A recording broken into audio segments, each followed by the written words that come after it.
Bonjour amis musulmans, bienvenue de nouveau sur ce débat amical entre vous, les gens du Coran, et ici les gens de la parole de Dieu. Oui, donc on a déjà fait plusieurs vidéos sur plusieurs sujets par rapport au Coran, et aujourd'hui on va faire la divinité de Jésus qu'on a déjà fait dans la vidéo précédente.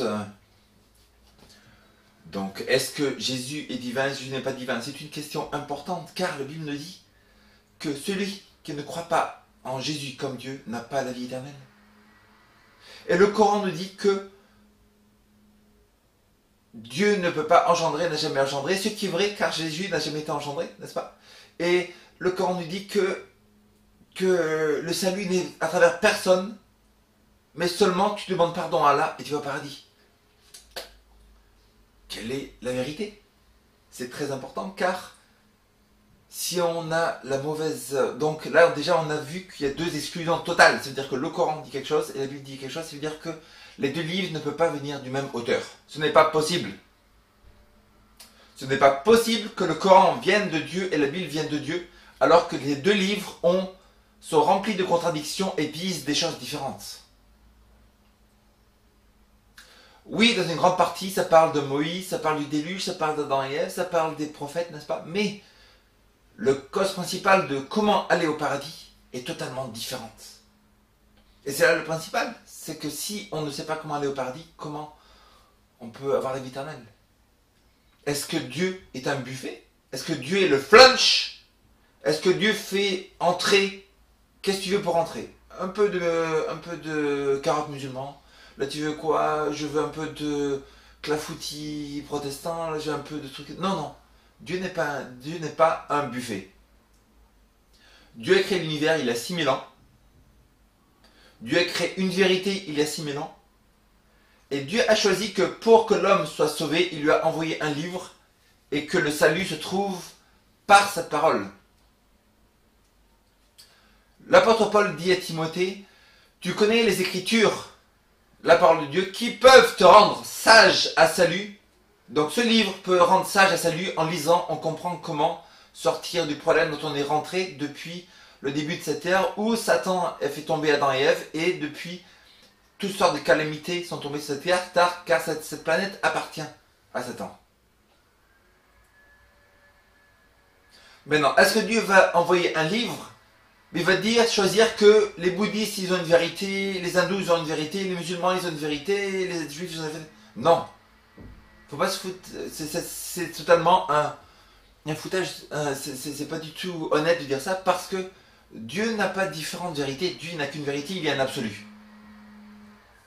Quand on parle, est-ce que tu préfères le rouge et le bleu, comme on l'a dit hier, ce n'est pas un absolu, c'est une opinion personnelle.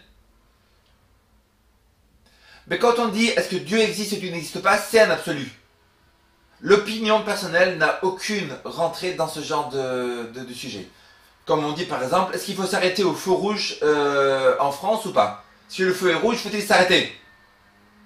C'est un absolu, n'est-ce pas? L'opinion personnelle, dire moi je ne veux pas m'arrêter, tout ça, c'est l'absolu du feu rouge, c'est que tout le monde doit s'arrêter au feu rouge, c'est un absolu. De la même manière, est-ce que Dieu existe, que Dieu n'existe pas, c'est un absolu. Si on se trompe, on peut rater la vie éternelle et comme Dieu est amour, Dieu est amour, Dieu est un Dieu qui aime toutes les créatures dans l'univers. Ça veut dire que comme Dieu aime toutes les créatures de l'univers, il a un amour que sur la terre on ne peut pas comprendre. Un amour beaucoup plus fort qu'une maman, beaucoup plus fort qu'un papa. Un amour très tendre, très puissant de Dieu. Chaque être humain pour Dieu sur terre vaut plus que tous les trésors de l'univers. Imagine-toi tout l'or de la terre, tous les trésors, tous les diamants et tout ça ne valent rien du tout comparé à une personne. Un être humain. Ça veut dire que pour Dieu, qu'une personne n'aille pas au paradis, c'est un désastre total. Néanmoins, Dieu ne peut pas faire rentrer au paradis une personne qui est menteuse, qui est voleuse, qui est méchante, qui a une mauvaise attitude, ce n'est pas possible. Car la paix des gens au paradis, ce sera détruite là-bas aussi. Ça veut dire que les gens qui doivent rentrer au paradis doivent avoir un caractère similaire à celui de Jésus.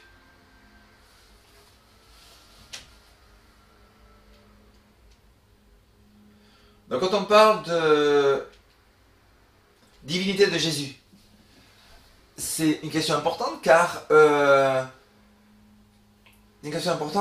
on a vu hier dans une vidéo que Dieu ne peut pas enlever le péché comme ça.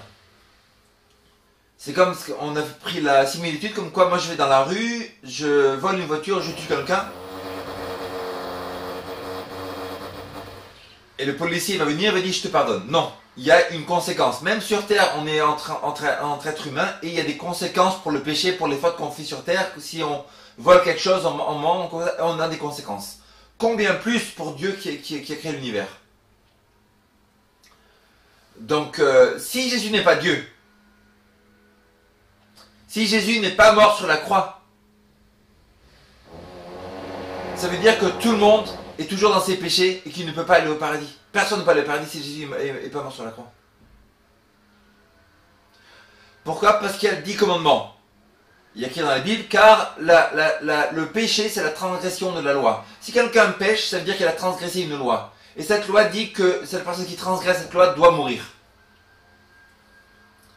Dans l'Ancien Testament, on a vu que Allah, supposément, d'après le Coran, aurait envoyé l'Ancien Testament.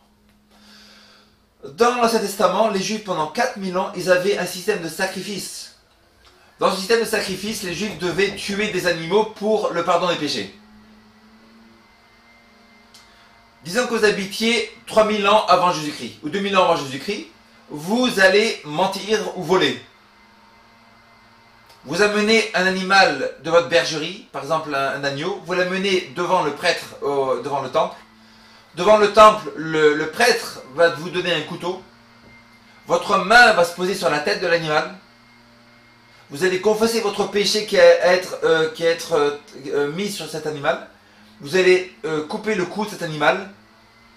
Le prêtre prend le sang de cet animal et l'asperge sur le temple du voile du Saint-Lieu. Pourquoi Allah, qui aurait créé l'Ancien Testament, et fait tout un système de sacrifice pendant des milliers d'années montrant que chaque péché mérite la peine de mort, même d'un animal, qui était une vision du futur que Jésus allait mourir, l'agneau de Dieu. Et pourquoi maintenant les gens ils auraient juste à demander pardon? Ça ne marche pas du tout ça. Donc pour la divinité de Jésus, on a vu que Jésus a été engendré. Il est devenu chair. Il est écrit dans Jean chapitre 1, car au commencement était la parole. Et la parole était avec Dieu, et la parole était Dieu. Jésus était Dieu. Et le verset 14, Jean chapitre 1, et la parole est devenue chair, elle habitait parmi nous. Devenue chair, ça veut dire que Jésus est devenu chair, ça veut dire qu'il était avant de devenir chair. La question que vous, mes amis musulmans, vous posez souvent, c'est comment Jésus peut mourir sur la croix si Jésus était Dieu? Donc ça, c'est impliqué que Jésus sur la terre était 100% Dieu. Mais si Jésus avait un cœur humain, ça veut dire qu'il n'était pas seulement Dieu, n'est-ce pas? Si Jésus avait un cœur humain sur la terre, il mangeait, il buvait tout ça, il n'était pas seulement Dieu, il était aussi 100% homme. La grande erreur que vous faites, c'est que vous pensez que Jésus, s'il était Dieu, il serait toujours Dieu tout le temps. Non. Y a-t-il quelque chose d'impossible pour Dieu? Il n'y a rien d'impossible pour Dieu. Cela veut dire que est-ce que c'est impossible pour Dieu? Qu'est-ce qui est plus dur pour Dieu? De faire des planètes? De faire en sorte qu'il se fasse un corps humain, lui qui est déjà divin? Il n'y a rien d'impossible pour Dieu, donc Dieu peut très bien se faire un corps humain en restant divin aussi. Quand Jésus est mort sur la croix, le Jésus homme, 100% homme, le Jésus divin n'est pas mort sur la croix. Jésus a dit dans l'évangile, tuez ce temple, détruisez ce temple, et en 3 jours je le relèverai. Comment Jésus peut dire qu'il va mourir sur la croix et que lui-même il va se relever de la croix? N'est-ce pas? Ça veut dire que le Jésus humain est mort sur la croix et le Jésus divin a ressuscité le Jésus humain. Jésus, en parlant à Nicodème dans Jean chapitre 3, lui dit, Nicodème, personne n'est monté au ciel, si ce n'est le Fils de l'homme qui est descendu du ciel, le Fils de l'homme qui est dans le ciel. Jésus, en parlant à Nicodème, il est en train de lui dire que le Jésus divin est dans le ciel. Pendant qu'il lui parlait, il lui dit, le Jésus divin est dans le ciel.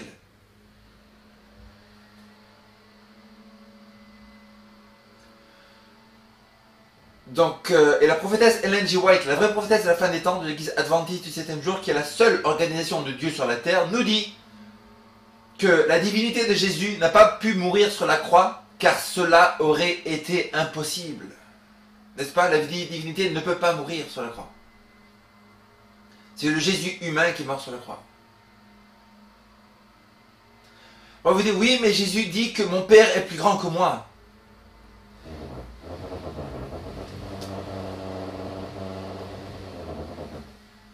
Est-ce que le fait que Dieu le Père soit plus grand que Jésus fasse en sorte que Jésus ne soit pas Dieu? Non. Est-ce que le fait que Barack Obama soit plus grand que sa fille fait en sorte que la fille Obama n'est pas une Obama? Non. La fille Obama, bien que plus petite que son père, est toujours une Obama. Jésus, bien que plus petit que son père, est toujours Dieu. Le fait que Jésus soit plus petit que son père ne fait pas en sorte qu'il ne soit pas Dieu. Après maintenant, on va lire quelques versets de la parole de Dieu pour voir ce qu'il dit sur cette divinité de Jésus.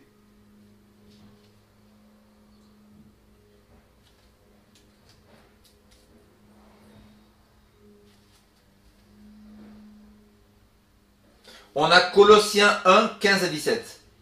En parlant de Jésus, il est dit, il est l'image du Dieu invisible. Donc quand on est l'image du Dieu invisible, si on fait une image d'une voiture, on va faire quelque chose de pareil, de semblable, n'est-ce pas? Si Dieu est divin, et que Jésus est l'image de Dieu, Jésus est Dieu aussi, n'est-ce pas? Le premier-né de toute la création. Le premier-né, en grec, c'est arché. Arché, ça veut dire, en fait, l'initiateur de la création. C'est mal traduit en français. Le premier-né de la création veut dire l'initiateur de la création de l'univers. Car en lui ont été créées toutes les choses qui sont dans les cieux, sur la terre, les visibles et les invisibles. Trône, dignité, domination, autorité, tout a été créé par lui et pour lui. Et en lui, Jésus, toutes choses subsistent. Comment Jésus ne peut pas être Dieu si tout dans l'univers subsiste par Jésus? Savez-vous que votre corps humain a une protéine qui s'appelle l'aminine? Cette laminine dans le corps humain, en fait, a le symbole d'une croix. Et en fait, c'est ça qui fait en sorte que le corps ne tombe pas en lambeaux. Que le corps reste uni. Votre corps reste uni par des symboles sur votre tout corps qui sont des croix. Et le corps reste uni car Jésus fait que toutes choses subsistent. Les montagnes, les rivières, les planètes subsistent en Jésus. Le soleil subsiste en Jésus. Hébreux 2, versets 14 à 18. Ainsi donc, puisque les enfants participent à la chair et au sang, il lui a aussi participé lui-même, afin que par là il anéantit celui qui a la puissance de la mort, c'est-à-dire le diable. En conséquence, il a dû être rendu semblable en toutes choses à ses frères. Pour que nous ayons au paradis, Jésus a dû être rendu semblable en toutes choses comme nous. Pourquoi? Parce que Satan a dit la seule façon que quelqu'un puisse racheter, c'est que